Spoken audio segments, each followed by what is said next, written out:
You see some dudes in the NBA, all y'all sons just wasn't born with talent, but that's all they saw. They was around other athletes. They was around other professional athletes. So now it's like a herd, like with a college. You know what I mean? If you get a bunch of architects and they was in the same sorority, they probably gonna grow in the same, lane. So, yes, sir. Yes, sir. You brought up a great point. I was having a conversation with a young man, and to the point that you just made, he was saying that he loved, and I'm not gonna put him out there, but I'm gonna give you a scenario. Mhm. He loved the woman that he was with, just had a child from the woman, but he's out there slinging. Mhm. I said, you can't love her nor him if you're out there slinging, because eventually they're gonna catch you, Mhm. and then you're gonna be taken away from them. So you think like you mentioned, you think you're doing something by going out there making extra money, whatever the case may be, but at the same time, you're putting yourself in jeopardy. You're putting your family in jeopardy of losing you and the support that you bring. Mhm. There's other ways to doing that, Here's a thing. What do you bring and what do they stand to lose? Because if I'm your protector and your provider, now I have to say, okay, they stand to lose protection and provision. Right. If God took away his protection and provision from you, you would be a loss. Right. How much more your son? And now again, here go the dude from down the street that your baby mama already kind of been watching. I see him out here. He doing the same thing. That's what I'm attracted to. Mhm. Or I will at least go for that. And then your son now is going to be influenced by it. I learned this, man. Certain street dudes, I've seen them purposely poison the next dude's son, man. That's a spiteful thing to do because I kind of probably hated how your daddy moved, or I didn't like his swag. He thought he was dad and you his son. And you out here 13, boy, looking, and they'll say, boy, you look just like, and they the whole time, I never liked your Right. daddy in junior high. Your daddy was the stuff. And I just never, but they ain't gonna say that out loud. You know what I mean? So you got to be very mindful, like you said, whoever that brother is, take it from me. You know what I mean? The dude who done repetitively thought I was providing for my children, and every single time I ended up on the bench, the game kept going on. So Right. man, I wish I could get on the mountaintop and tell everybody, every person, every young man, every man of age who's still playing by the old world rules, that the new world is arriving. And classism is very, very, very, very real. And you are going to continue to put yourself in the category where they attach letters and things to your name, felonies and stuff that are limit and prohibit you from operating efficiently in the new world. You couldn't even do it in the old world. I'm like, that's scary to me. I thank y'all every day that you allow me. I go to jury duty Monday, man. Can I say that again? Yeah, you heard what I said. I'm glad You brought that heard up what I because said, sir. I got jury duty In Orlando Monday. here, man. Or Monday morning, I got to be there at 7:30, man. I think I got to be there at 7:30. When they sent me that letter, it was, listen, you know how people duck jury duty. Yep. Well, I said, baby, I'm gonna put on my best clothes. I'm gonna put on some shirt. I hope that please pick me, right? Mhm. Only because I've never had the opportunity to ever do anything like that. That give me civil rights. And even if you don't pick me, that letter's going somewhere, because that means when I came here, I got my ID. I went and voted in a small election, which put me, a lot of people come here and get an ID, but you ain't voted. You ain't participated in our society. I voted here. And once that happened, that put me in a jury pool.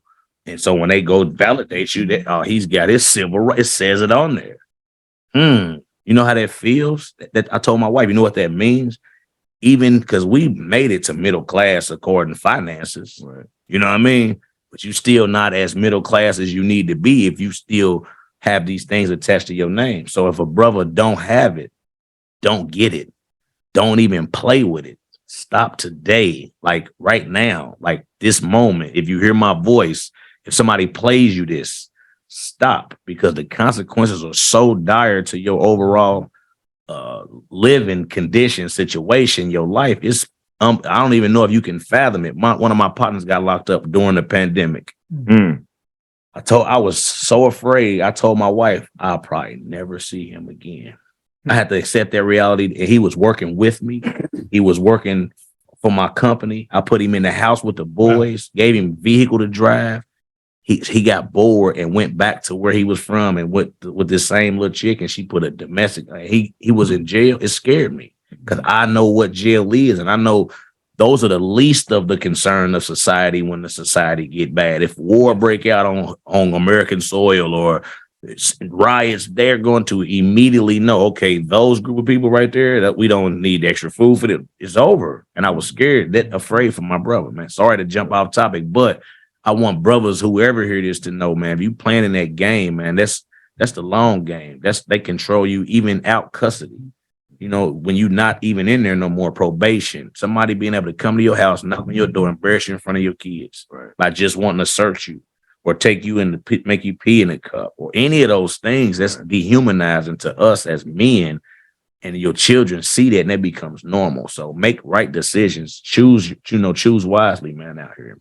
Serious out here. See, young people need to be able to hear that, especially young men when they, unfortunately, a lot think that this is the first time and they're the only one that's went and no one understands. But see, when they can get a perspective from someone who I understand because I've been there, lived it, I'm on the other side of it, you have an opportunity to change. I'm going to give you the truth. But now I can also, but the difference is showing you how to make a change. Not just saying, change your ways, right. Stop. How? See, we're at a point to where now we have to come and give them a solution. Because that door for them is like, that's the game that they in, it's going to be there. But when you can, like you said, you got to go to that. See, now you're in the system. It's all right to play the game, but you got to be able to play the game from a perspective of being a winner. Because if you playing the game and somebody else is in control, they dictating exactly where you're going to go. Yep. And you turning some paper, but where does that paper end? Like if the protection and how can you provide for your son? How can you provide for your woman when you're locked up? Protect your daughter. How can you protect her when you're locked up? You can't. So that's not being a man. That's not being a son of the Most High. Ain't no doubt. We know we've been dealt a bad hand, as a people in this country. So, it's certain things that we get ourselves trapped in or caught up in. And that's why it's important to have, people like yourself that, take that, commit themselves to sharing information like this to our youth, to hopefully bring them up out of that mindset that they're currently in, having all these deterrences over a period of time, the bad experiences, not having dad in the household, and like you say, trying to follow those footsteps to be able to turn away from that, and do something different, do something that will make the mother happy or, grandma happy or whatever the case may be, make themselves happy. First and foremost, you got to love yourself. Oftentimes we overlook self.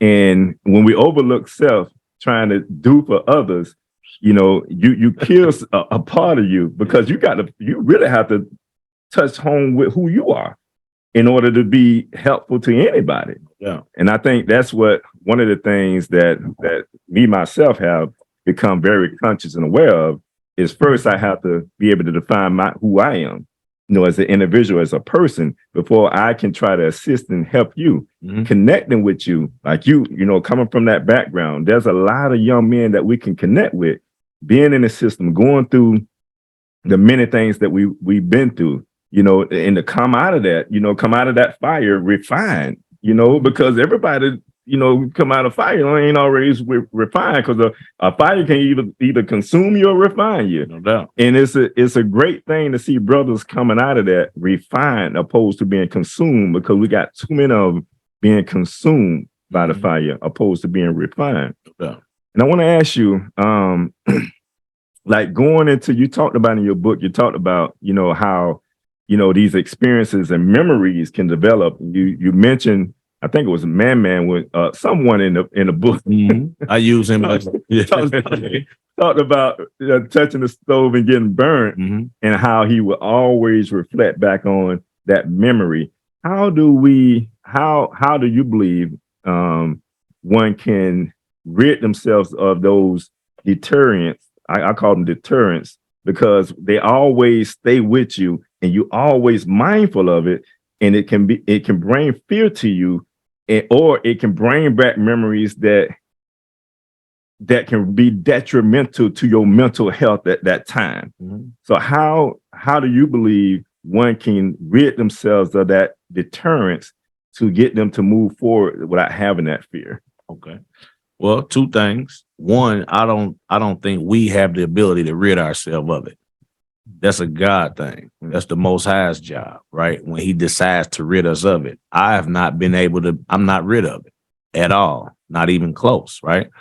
Because that's such a big part of my life. Those memories are burned into me, those experiences and things I see. So you as an individual have to learn how to manage your mind. That's all you able to do.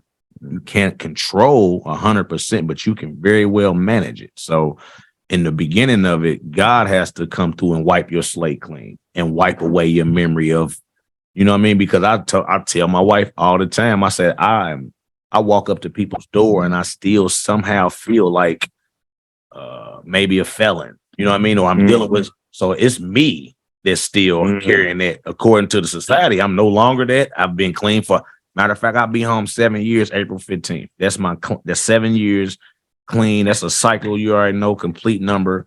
But it's still just like yesterday. I walked out them doors from prison because that was 12 years of my life. So that's big in my development as a man. Then when you go right prior to that, and prior to me, the things that I was involved with that got me put into the car is still a big part of my memory bank. But I use those things as motivation. I use them, like you said, it can burn me down or it can refine me. Just like one of my partners will call, they got phones in the box in the federal prison. They got a phone. Right. They hit me on the inbox and let me know within a couple minutes he gonna be FaceTiming me. Just yesterday, one of them, he got 70. He been down 16. Wow. Great dude, couple years younger than me. When he hit me with the picture, let me know he gonna call. He's smiling big. I waited till he called. I set the phone up. I said, bro, your smile just made me feel wonderful. Tell you why. How dare I had a frown on my forehead this big this morning about something small. And then you hit me smiling with joy in your heart. I could see it. That's not a fake smile. I said, how dare I complain out here? How dare I? I said, let me see I seen the wall. I seen the wires he got running to get his hot water. I was able to get an intimate look at my old environment to give me that, boy, listen, no matter what you was going through this morning, even if it's a step backwards, it ain't a slide backwards into hell. You know what I mean? And what you said at the beginning, I disagree with you. No, I don't disagree. You said we've been dealt a bad hand. Absolutely. In your book, let's flip it to you. A moment happened to you during your time where you understood the power of names and you understood it's time for a change. And so you consciously decided to follow the Most High. And then Deuteronomy 28, it reversed for you as an individual. I want to make sure we make that clear as us as a nation of people or whatever you claim to be. I wouldn't care what it was, Christian, Muslim, Hebrew, Israelite, however you define it, your relationship with the Most High and what you do with those commands that He puts in your heart is up to you. And your curses could be broken. You could be sitting right next to me and I'm drowning in some water that you don't even see the water. What the hell you gurgling for over there? That's what's happening right now. It's the great reckoning. So truth, I can give you as much information as I possibly can. I can overfeed you with information. Michael Eric Dyson is one of the best people with information I ever saw. If somebody listened to him long enough, they should change. But guess what has to happen? Choice. That's what we forget. The truth is here. You can change, but right in the middle of that thing is the glue word. That's that choice. You made a choice to submit to something greater than yourself.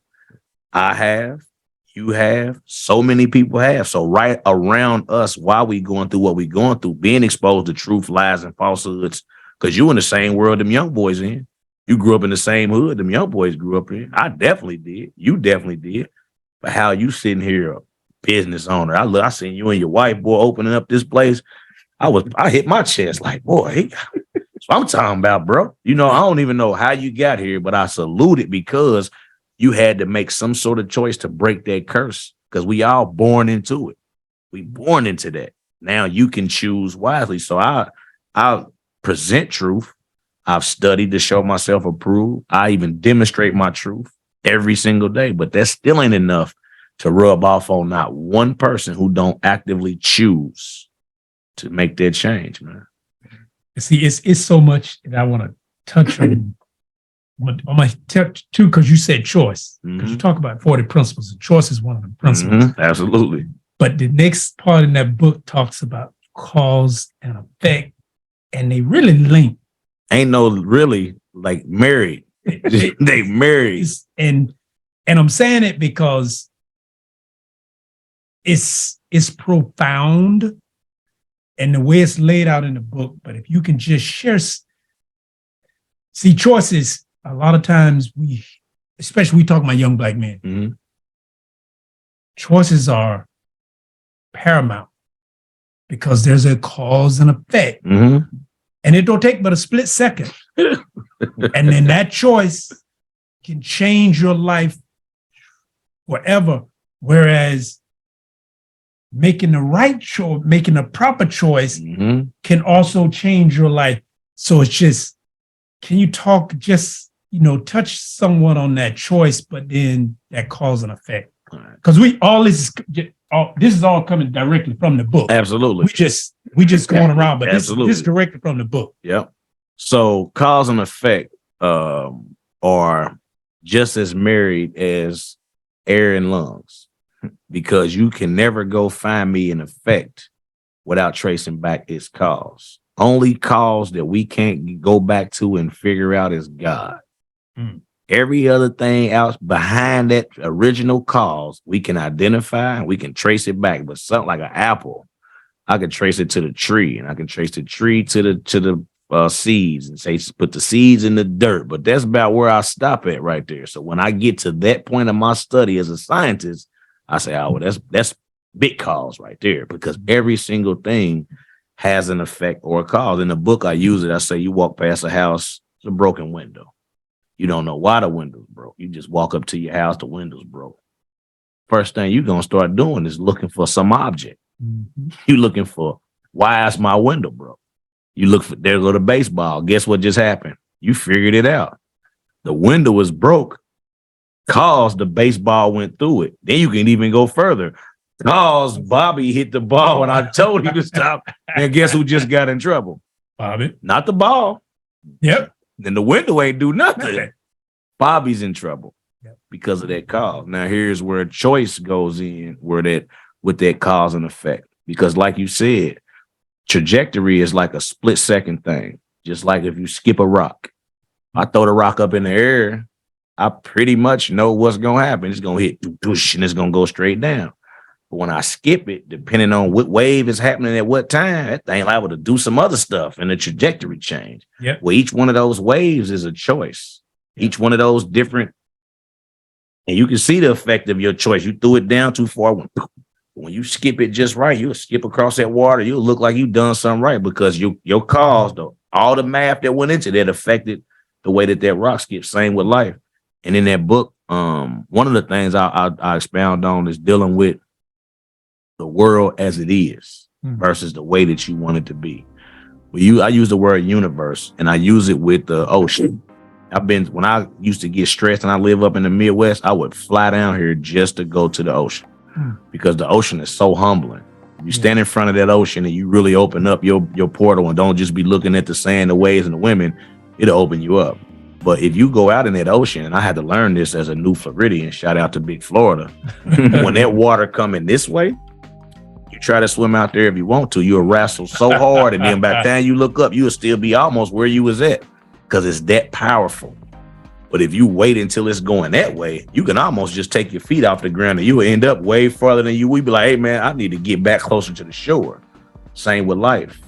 Life already has rules. God already set the foundation of everything. That's why it was done. He was finished in 7. So when you get into his world, if you go against his grain, it's like swimming hard against the tide. where you can fight and swim and kick and even look good stroking, but stand up, you ain't went nowhere. But if you go with him and his ways, and I ain't talking about no corniness where you up in every Sunday, that's not my game. I'm saying read that good book for yourself and get in there, because you and that gonna never find me as an author write anything that don't kind of already coincide with his word, because it can't be truth then.